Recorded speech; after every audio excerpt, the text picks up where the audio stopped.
So you thought that there was enough trauma for a lifetime that you've experienced. Well, I'm here to bring you news of a new kind of trauma that you didn't even know existed, called energetic trauma.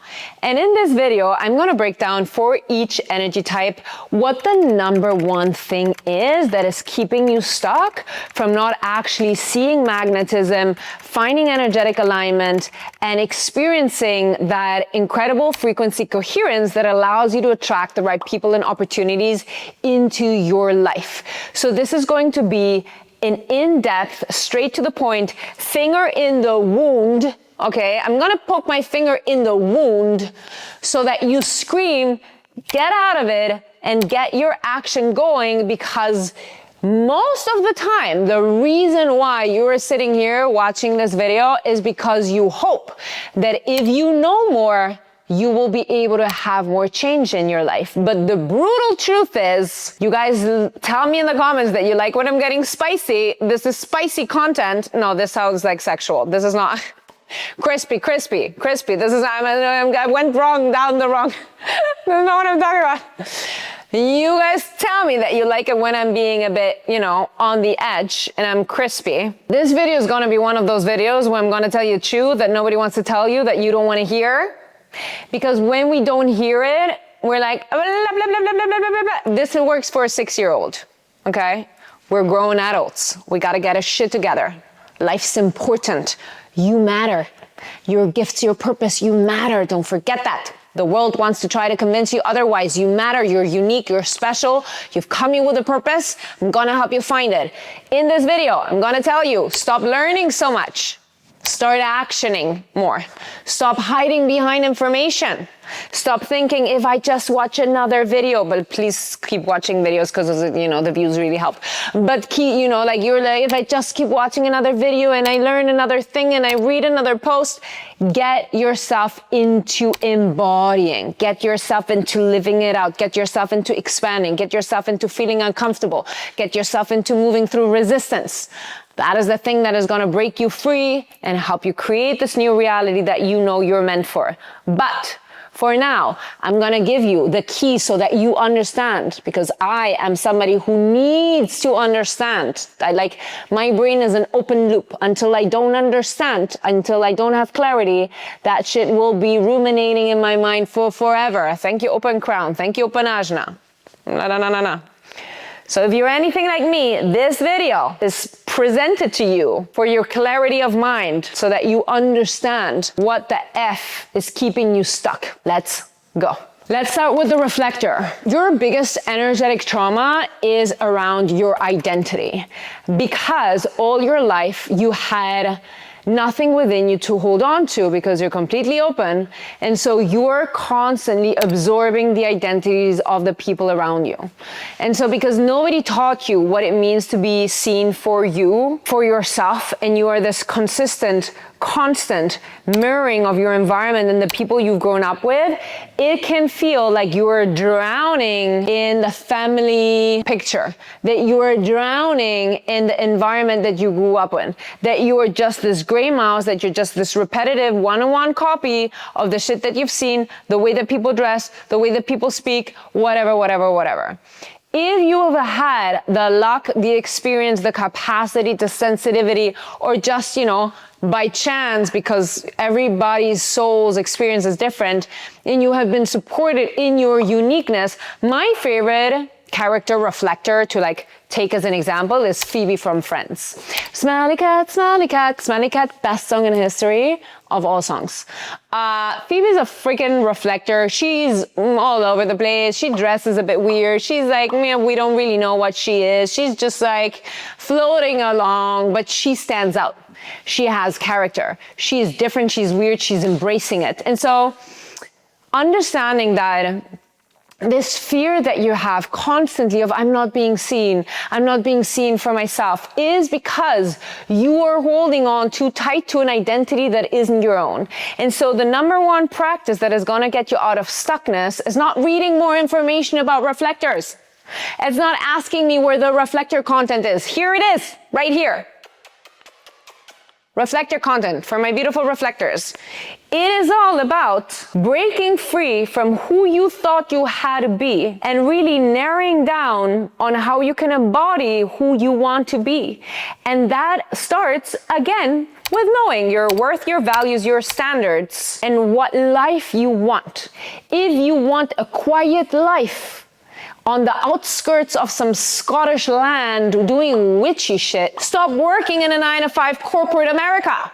Stop it! Stop it! Okay? Go back, learn how to clear your energy centers, come back to the blank canvas that you are, get really clear around how you can start feeling comfortable in the free experience that you have as a reflector, because that allows you to be in your purpose and see other people clearer, and stop trying to tell everybody who you are and what your personality is, because the beauty of who you are is being able to be everything and hold on to nothing. Let's go to the next energy type. What do we have? Let's go with the manifestor. Biggest energetic trauma for the manifestor is somebody who told you, you're not that strong. Who do you think you are? Shut up, be quiet. The way that this strips the manifestors from their initiating purpose, the way that everybody in the world tries to break a manifestor's spirit because it goes against just the whole educational system. It just goes against everything that we've been ingrained in, how society is meant to function and work, that a manifestor is just so ready to rebel against, because it is the opposite of the essence of a manifestor. And so the manifestor is always going to be the kid that is too independent, too outspoken, too much of an opinion, too confident. It triggers the out of everybody. And so what do people do when they're triggered? They try to remove the shame that the manifestor has created in them by putting them down. Shut up, be quiet, how dare you? This is not appropriate. Get in line, do what we're all doing. Suffer like we're all suffering. Don't think independently, don't move independently. Go with the herd, head down, do what you're told. None of that is empowering to the manifestor essence. And so it takes people with a lot of courage to, especially parents. I think it takes parents, teachers, mentors to that manifestor kid, manifestor person, a lot of courage to allow them to, the manifestor, to make manifestors big, because they're so big, not even make them big, just allow them the space to be who they are and not take it personally, because you're going to feel small next to them and you're going to feel powerless next to them. And so what keeps the manifestor stuck is that they're continuously, those that are stuck, they're continuously trying to heal the pattern of, let me prove that I do have power. Let me prove that I can be independent. Let me prove that I am dominant. And that energy of proving and of dominating other people, that is what makes everybody want to run away. The reason a lot of manifestors lack friends or have difficult times finding friends is because their fear of lack of being perceived as less than, or the experience of having been said that they're less than they know that they are, then gives them a lifetime of proving to the world, no, I am powerful. I'm gonna dominate you. I'm gonna tell you how to do it. I'm gonna remove like my attention, or I'm gonna manipulate you with my emotions. And I'm not saying that everybody is like that, okay? But I'm just saying, as a general, what happens when we have a manifestor that grew up being told that they're too much and how they are is not good, and we have taken their power away as teachers, as mentors, as parents, that they will spend a whole lifetime reclaiming their power by doing crazy shit. I'm just saying that there's politicians in the world that are currently creating wars who are manifestors. They're trying to prove that they have power. And so the way that you're going to get out of that manifestor is that you know and you embody and you breathe power in existence of you being who you are and loving who you are and being kind with who you are and having empathy with who you are. But then your focus is always on, how can I be the calm and the peace and the protector of everybody else's well-being? Those three key ingredients are gonna make people obsessed with you, wanna be with you, want you as their best friend.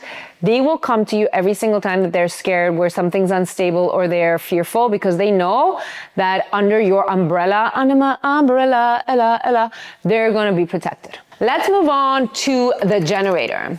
The generator's biggest energetic trauma is people pleasing. It is sacrificing your joy for everybody else. So, for you as a generator, you need to understand that every single time you say yes to something your body's saying no to, you are self-abandoning your guidance, your inner compass that is here to bring you on your purpose. Meaning, if we look at your sacral as an actual compass, north, south, west, east, every single time that you're saying yes to something where your compass is like, no, not this direction. This is wrong direction. This is leading us astray from our purpose.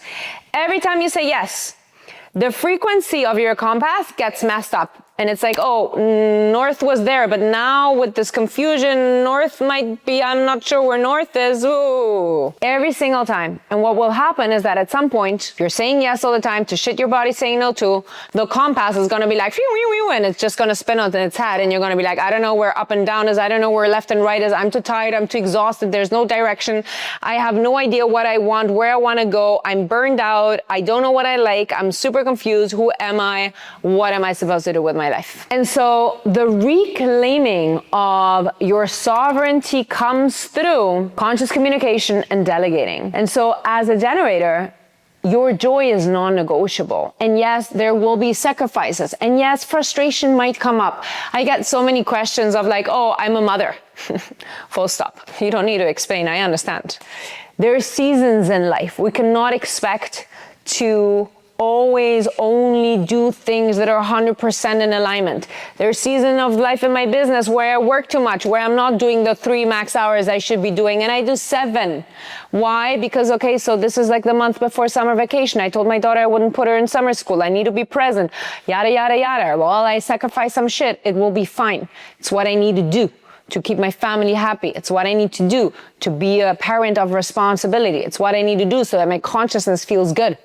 Okay, there's many parameters. Let's not make human design the only thing that we will base our life on. Okay, there's so many nuances to life. There's so many nuances to our personal circumstance. There's so many nuances to our relationship dynamics, what we're able to do, what we're not able to do, our privilege, our circumstance. Be smart. Okay, so as a generator, saying no and knowing that that is a full sentence will be crazy effective for you. And I know it's so simple. I know it's so simple. And yet, why is it so hard? Because just because it's simple doesn't mean it's going to be easy. Okay, my beautiful generator. What else do we have? We have the fantastic projector.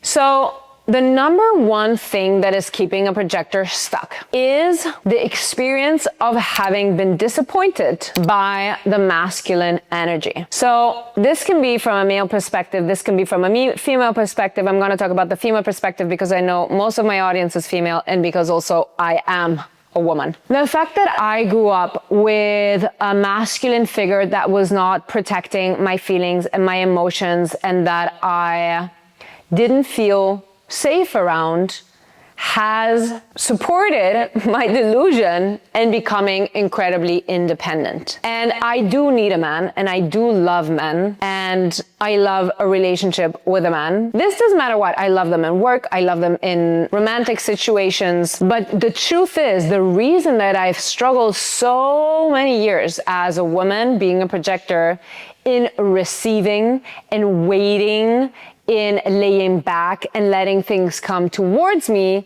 is because I did not see that kind of devotion and I don't know even how to say it, that kind of like, I didn't see that kind of devotion in my house. I didn't see that dynamic in my house. I did not experience that towards me in a certain degree.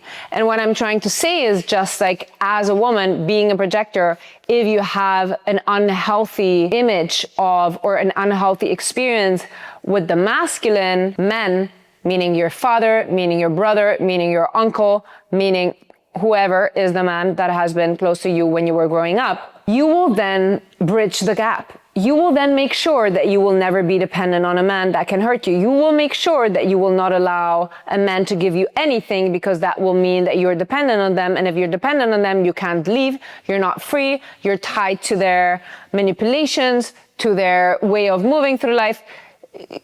there is no way that a projector female who has experienced unhealthy masculine love in childhood will not be hyper independent. And I'm sure that a lot of other energy types relate to this, right? I think it's specifically important for the projector female and even for the projector male, right? It might be different. Maybe for the projector male, the masculine experience was very disappointing, but was very threatening. And as a result, the man that has a very threatening male figure is, like trying to compete with that, or they feel disempowered. Like, there are so many dynamics that we could look at. But what I want to really double down is understanding that if you're not able to wait for the invitation, if you're not able to understand that if you do less, you will receive more, if every single time that something isn't working out, you feel the need to bridge the gap and start initiating and do all of the things for the other person, the other opportunity, the other work, whatever, it is because you're deeply stuck in a masculine energy. And that masculine energy of doing is the fear of not being enough, of not feeling safe, and not letting other people lead. And it took me many years. I didn't even know that this was a thing. Right? If I would have known what I share with you when I started my human design journey, I am sure that I would have gotten ahead way faster, because it was a journey really to understand what it actually means to receive, to lay back, and to not expect anything else. And that goes again to being really strict and having boundaries. What it's really all about is if this is not moving, I trust that this is not for me, because us projectors, we love to see the possibility. We love to think this is the thing, and it's not the thing. And then we have to stop negotiating. If it's not the thing, it's not the thing. If it was the thing, it would come towards us. We would magnetize it. They would make sure that they would find a way to stay. They would insist. They would come towards us. They would call us. They would make plans. They would, whatever it is. And so if they want you to make the plans, if they want you to do the thing, then that just means that they're not the right person, because they haven't understood the dynamic. Right? So the number one energetic trauma for the projector is a wounded masculine energy in their household when they were little, because that creates hyper independent little projectors that think that they have to do everything because they have never felt safe to receive, or have never been in a situation where they have been serviced and taken care of appropriately, emotionally. And so what you got to do now is you got to build that trust. You got to learn to receive. And listen, energy is universal. I'm talking about specifically, maybe it's business, maybe it's romance. Do it everywhere. Start somewhere small. Start somewhere that feels safe. Maybe you are in a relationship and you're like, you know what, I feel really safe in this relationship. I'm going to see what happens if I lean back a little bit and see how your partner comes towards you. Maybe it's in business and relationship, you don't feel safe yet. And maybe it's in business or in a workspace where you're like, what happens if I lean back? Practice leaning back. Allow the universe to show you that it's safe for you, and that anybody who isn't drawn in by that is just not the right person for you. And last but not least, we have the manifesting generator. There's two big energetic traumas for manifesting generators. One is that their speed and their intensity is too much. And the other one is that they're only lovable when they're quiet and they're doing the doing and they're not taking up anybody's attention. And they kind of work together. Right? There is something about the force. There's something about the power. There's something about that energy that's just it can't be contained. The manifesting generator energy cannot be contained. And so it's continuously spilling on everybody. And people are like, oh my God, don't get me wet. Oh no, I didn't ask for this. And manifesting generators are just full of energy, full of inspiration, full of let's do this. And why don't we do this? And come here and I'm going to go there. We watch them. I watch them at least. And I'm I am in awe, respect be put on your name. I love that energy. That's crazy. You be crazy. I love crazy. Okay.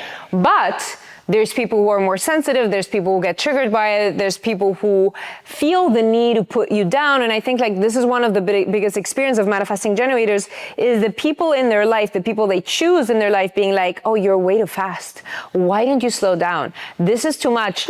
No, this is too much for you. Not for me. For me, this is my essence. This is who I'm meant to be. This is how I conquer the world. And so really having that capacity to have that sovereignty within yourself, manifesting generator, to know who you are, to know what you want, and use that magnetism, that radiance to move along. Because if you get stunned, I've had clients who've lost their voice because they were robbed of their manifestor initiator power because it felt too threatening for them. And so there's so much frustration in a manifesting generator who's only doing the generator thing, who's only working, who's only sitting there and doing all of the things and sacrificing all of their energy for everybody else in the family.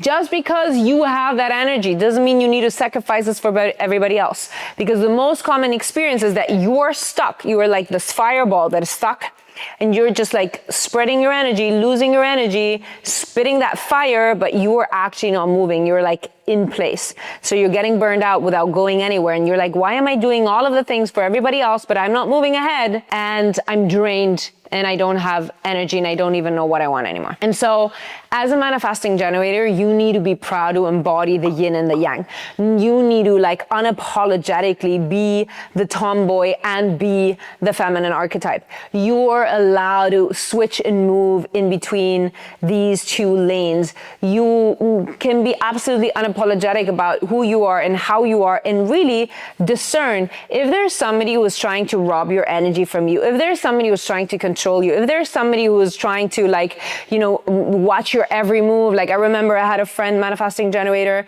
and she had a boss and they would never let her do her thing. And she was so frustrated. She's like, just trust me so that I can do my thing. And they were like, don't do this, don't behave like that, don't say that. And I'm like, but those are the things that make you you. Those are the things that make you stand out. Those are the things that make people fall in love with you. And when they fall in love with you, they get obsessed with you and they never want to let you go. And you might be an oversharer, and you might be an extrovert, and you might make people a little crazy, and that's what we all love about you, okay?